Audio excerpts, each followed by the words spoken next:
Mesdames, Messieurs, bonjour. Bienvenue au 13h de ce 11 décembre 2020 sur Effet d'Afrique Télévision. Au sommaire de ce journal, les violences et les assassinats, pour ne citer que cela, sont les atteintes auxquelles les populations de la région de l'extrême nord et les régions anglophones du Cameroun sont confrontées depuis quelques années. Des situations qui laissent songeur plus d'un observateur des faits sociaux. De quoi se poser une question fondamentale. Les droits de l'homme sont-ils respectés au Cameroun? Les réponses dans ce journal. Le président régional du Social Democratic Front pour le littoral, l'honorable Jean-Michel Mithieu, a rendu public le 2 décembre 2020 une série de dénonciations à l'encontre du ministre de la Santé, Manaouda Malachi. Des accusations que le patron de la santé publique camerounaise déclare tout simplement mensongères. Nous ferons le point dans ce journal. Voilà pour les titres, les détails dans un instant.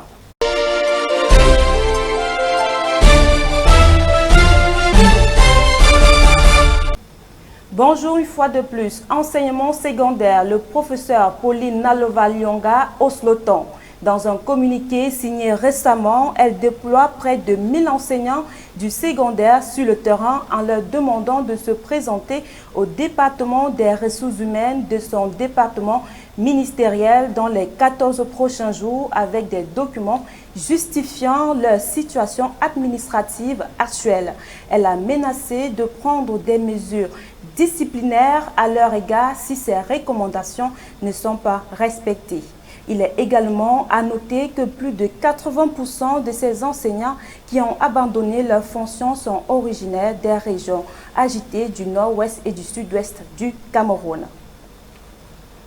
Comme nous l'annoncions en titre, les violences et les assassinats, pour ne citer que cela, sont les atteintes auxquelles les populations de la région de l'extrême nord et les régions anglophones du Cameroun sont confrontées depuis quelques années déjà. Des situations qui laissent songeur plus d'un observateur des faits sociaux. De quoi se poser une question fondamentale. Les droits de l'homme sont-ils respectés au Cameroun? Tentative de réponse dans ce reportage.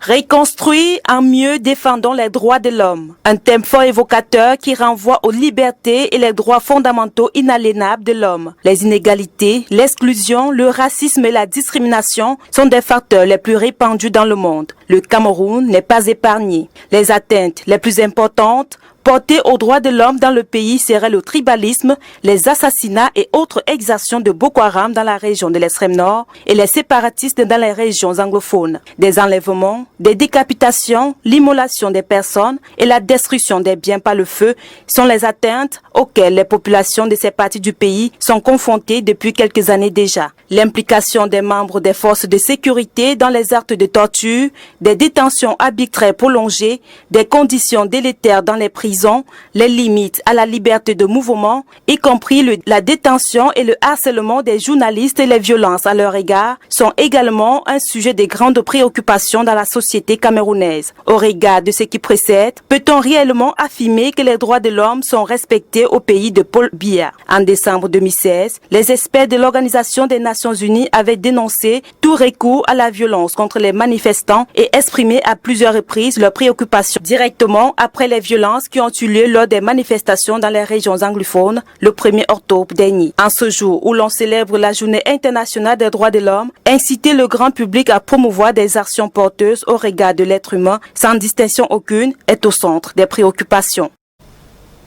Une note d'information dans ce journal, le Premier ministre chef du gouvernement, le Dr Joseph Diongouté, s'est rendu hier sur le chantier d'Olembe en compagnie des représentants du gouvernement, dont le ministre des Sports et de l'Éducation physique, Nassis Mollet Kombi. Après plusieurs délais donnés à Magic Construction, les membres du gouvernement sont venus toucher du doigt l'évolution du complexe sportif afin de savoir si le Cameroun sera prêt pour organiser la CAN 2022. Il est à noter qu'il y a un an, Magil citait 2 problèmes majeurs, au rang desquels le manque de financement et de matériel pour achever le projet avec plus de 90 milliards de dollars. Malgré tous les défauts, le Premier ministre Diangote a montré son appréciation et sa satisfaction du travail accompli jusqu'à présent. Le Premier ministre a également appelé les Camerounais à être fiers de ce que le pays a pu produire. Après le scrutin du 6 décembre 2020, 900 conseillers régionaux ont été votés dans le pays. Et au lendemain de ce scrutin, une question taraude les esprits. Où seront logés les conseils régionaux? Les réponses dans cet élément de Reginida Gobitek. Où vont loger les conseils régionaux? Cette lancinante question est au cœur des discussions dans les chaumières. Suite au scrutin du 6 décembre qui consistait à élire les conseillers régionaux, selon un décret signé le 7 septembre 2020 par le président de la République Paul Biya, les résultats sont enfin connus et l'on est à présent fixé sur l'identité des 900 conseillers régionaux du pays. Chaque région disposera de 90 conseillers et il se tiendra une session de plein droit à partir du 22 décembre afin d'élire chaque président du conseil et acter le début du mandat des conseillers. Ces institutions ont été prévues depuis 24 ans dans la Constitution et cette première tenue des votes a été annoncée depuis plus d'1 an. Mais aucune disposition n'a été prise par l'État pour construire les sièges des conseils régionaux. Serait-ce un manque de planification ou de moyens financiers? Si les autorités administratives du littoral ont déjà choisi la sous-préfecture de Douala-Premier comme siège du conseil, qu'en est-il des autres régions? Des sources indiquent que l'État va redéployer plusieurs administrations vers d'autres bâtiments administratifs des régions afin de faire place aux conseils régionaux. Un redéploiement, en croit-on, nécessitera des moyens financiers et logistiques supplémentaires pour l'État. Pour l'instant, les conseils régionaux devront utiliser les locaux administratifs avant que l'État ou les régions elles-mêmes ne se dotent de leur propre siège. Assemblée nationale, ce jour, les députés se sont rendus à 11 h au Palais des Congrès de Yaoundé pour la dernière séance plénière de l'année 2020. Entamée le jeudi 12 novembre 2020, la 3e session ordinaire de l'année législative 2020 s'est clôturée ce vendredi 11 décembre avec un seul point à l'ordre du jour, le discours du président de l'Assemblée nationale, Kavayegue Djibril. À cette occasion, ce dernier a présenté solennellement le bilan d'1 mois des travaux intenses, notamment l'examen et le vote du budget de l'État pour le compte de l'année prochaine. Le président régional du Social-Démocratique Front pour le littoral, l'honorable Jean-Michel Ninche, a rendu public le 2 décembre 2020 une série de dénonciations à l'encontre du ministre de la Santé publique Manaouda Malachi. Des accusations que le patron de la santé publique déclare mensongères. Reportage. La surfacturation, la corruption et le conflit d'intérêts au sein du ministère de la Santé sont des accusations principales faites par l'honorable Jean-Michel Ninche, député du Social-Démocratique Front. Cette déclaration a été faite dans un communiqué rendu public le 2 décembre 2020. Alors que les autorités annoncent la résurgence de la Covid-19 au Cameroun, le sujet qui préoccupe le député du Vouri-Est est la gestion des fonds alloués à la riposte de cette pandémie qui s'élève à la somme de 180 milliards de francs CFA.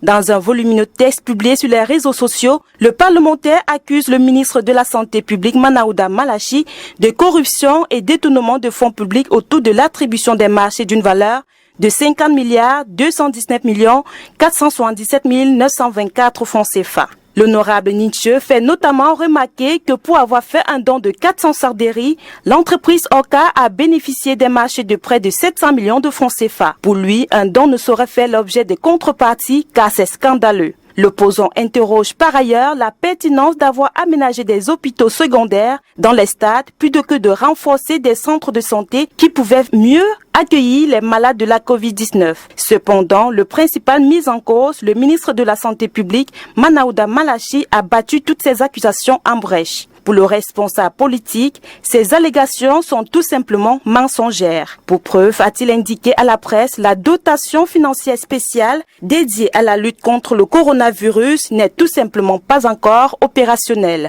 Le député n'est tout simplement pas informé, ajoute-t-il. Le ministre, dans sa récente sortie dimanche dernier dans une chaîne privée, a expliqué que tout a été fait dans la transparence pour que les insuffisants rénaux ne manquent pas de médicaments. Après que le député du SDF l'ait accusé de malversation dans le marché spécial de 20 000 kits de dialyse, passé à plus de 756 millions de francs CFA. En ce jour que le monde célèbre la journée internationale de lutte contre la corruption sous le thème « Rétablir avec intégrité, adapter la lutte contre la corruption à la nouvelle normalité », on rappelle que le Cameroun a ratifié le 1er avril 2020 la Convention de l'Union africaine sur la prévention de la lutte contre la corruption, un véritable cancer du progrès de développement.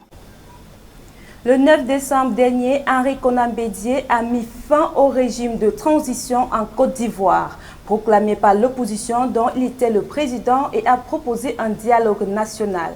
Dans une déclaration faite aux médias, l'ex-président de la Côte d'Ivoire a souhaité que ce dialogue national soit encadré par des organisations internationales. Karonokwa, pour plus de détails. L'ancien président et principal opposant de la Côte d'Ivoire, Henri Konan Bédié, a mis fin au régime de transition proclamé à la suite de la présidentielle du 31 octobre 2020. Dans une déclaration faite aux médias le 9 décembre dernier, il a appelé au dialogue national.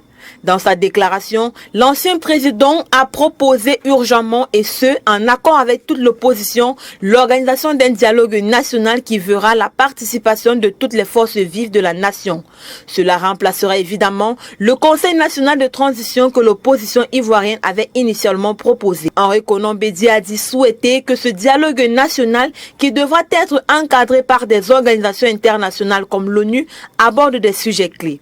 Il a par ailleurs à cet effet cité l'élaboration d'une constitution consensuelle, la mise en œuvre d'un véritable processus de réconciliation qui prendra en compte le retour des exilés et la libération des prisonniers politiques et militaires, mais aussi l'organisation des élections présidentielles transparentes, crédibles et inclusives. L'ex-chef d'État ivoirien a précisé que cette lutte prendra en compte les marches et toutes les autres formes de démocratique de la résistance. Il a saisi de l'occasion pour annoncer qu'une marche pour le dialogue et la paix se tiendra dans les prochains jours. Il faut rappeler que cette fin du régime de transition intervient quelques semaines après la rencontre du président Alassane Ouattara et Henri Konan Bédié. Une rencontre qui avait permis à ces deux hommes de briser le mur de glace et de rétablir un climat de paix dans le pays. Car il faut souligner que depuis 30 ans qu'ils sont rivaux sur la scène politique, c'était la toute première fois que les deux hommes se rencontrent. Des militaires éthiopiens ont ouvert le feu sur une équipe de l'ONU mardi 8 décembre 2020. Le gouvernement, qui ne refute pas cette accusation, a indiqué que l'ONU, dans son plan d'aide humanitaire, n'avait pas un accès sans limite à la zone du Tigré en conflit. Avec 51,59% des voix, Nana Akufo-Addo a été réélu à la tête du Ghana. L'annonce a été faite mercredi dernier. Il bat ainsi pour la troisième fois son rival historique en politique, John Mahama. Blanchard Thierry Sop.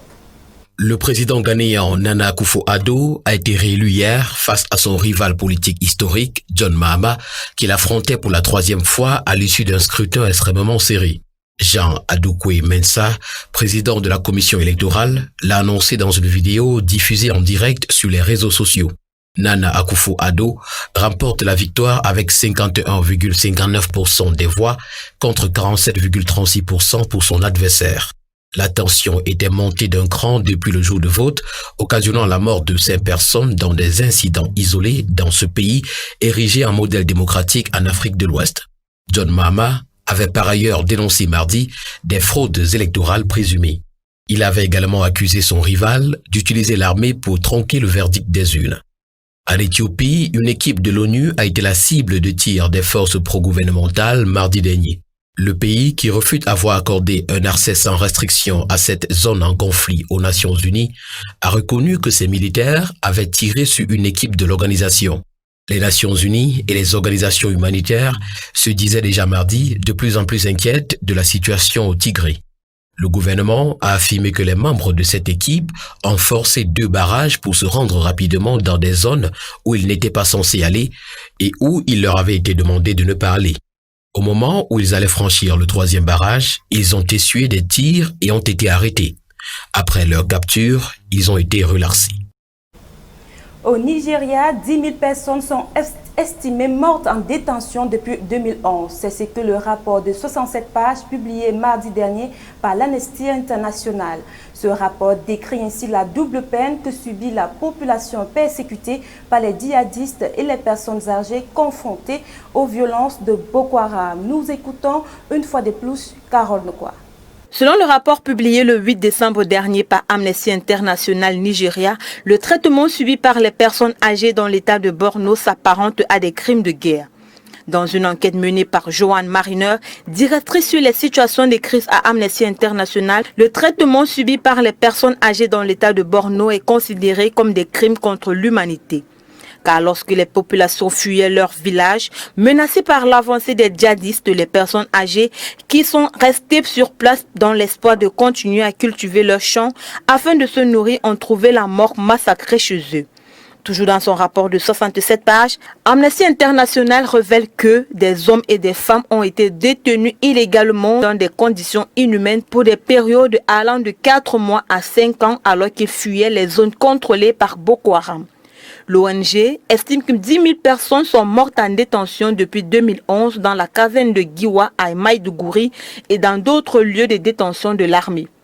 Il faut rappeler qu'avant cette sortie de Amnesty International hier, le chef de la diplomatie américaine Mike Pompeo avait annoncé sur son compte Twitter le 7 décembre dernier, soit un jour avant la sortie de l'ONG, que les États-Unis avaient désigné le Nigeria comme un pays préoccupant au titre de la loi internationale sur la liberté religieuse de 1998 pour avoir commis des violations systématiques, continues et flagrantes de la liberté religieuse. Face à toutes ces accusations extérieures sur le Nigeria, l'on serait tenté de se demander s'il n'y a pas un soupçon de vérité.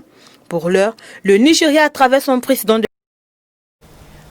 Au Tchad, après la dénonciation il y a quelques semaines de l'existence des prisons secrètes par une organisation de défense des droits de l'homme, la Convention nationale des droits de l'homme a pu visiter les cellules des 2 prisons. Réginida Gobité.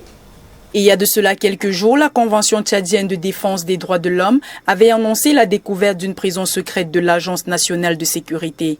La Commission nationale des droits de l'homme a indiqué avoir visité 2 prisons de l'Agence nationale de sécurité, l'organisme présenté comme la police politique du régime. Une visite qui fait suite aux dénonciations des conditions de détention des prisonniers dans ces cachots qui ne relèvent pas de l'administration pénitentiaire par la Convention tchadienne pour la défense des droits de l'homme. Si le gouvernement, lui, parle de cachots où les détenus sont très bien traités, des anciens pensionnaires de ce centre de détention avaient témoigné recevoir un traitement inhumain. Une information que le gouvernement a totalement démentie en la qualifiant d'allégation mensongère et malveillante. Selon le ministre tchadien de la Communication, Chérif Mahamad Zen, les accusations sont dénuées de tout fondement car les supposées prisons secrètes sont connues de la Croix-Rouge et de la justice tchadienne qui effectuent régulièrement des visites. On ne sait pas combien de prisons discrètes dispose la chambre de renseignement, mais la situation n'est pas aussi dramatique que l'on croit dans ces prisons, indique le président de la Commission nationale des droits de l'homme. Par ailleurs, il demande au gouvernement de recadrer l'Agence nationale de sécurité afin d'éviter les abus d'autorité dont se plaignent beaucoup de citoyens. Une note d'information en sport, championnat des jeunes 2020-2021. Dans un communiqué signé le 9 décembre 2020 par le secrétaire général de la Ligue de football des jeunes du Cameroun, Michel Caron, il est porté à la connaissance de tous les clubs qualifiés pour les championnats des jeunes 2020-2021 que le lancement officiel aura lieu le dimanche 20 décembre 2020 au stade annexe Omnisport de Yaoundé. Il est à noter, bien que toutes les premières journées se disputeront ce même jour à travers le territoire national. Mesdames, Messieurs, c'est ici que nous mettons un terme à ce journal. Merci de l'avoir suivi. Les prochains rendez-vous de l'information, c'est à 19 h en anglais et à 20 h en français. Très bon week-end à tous et à toutes.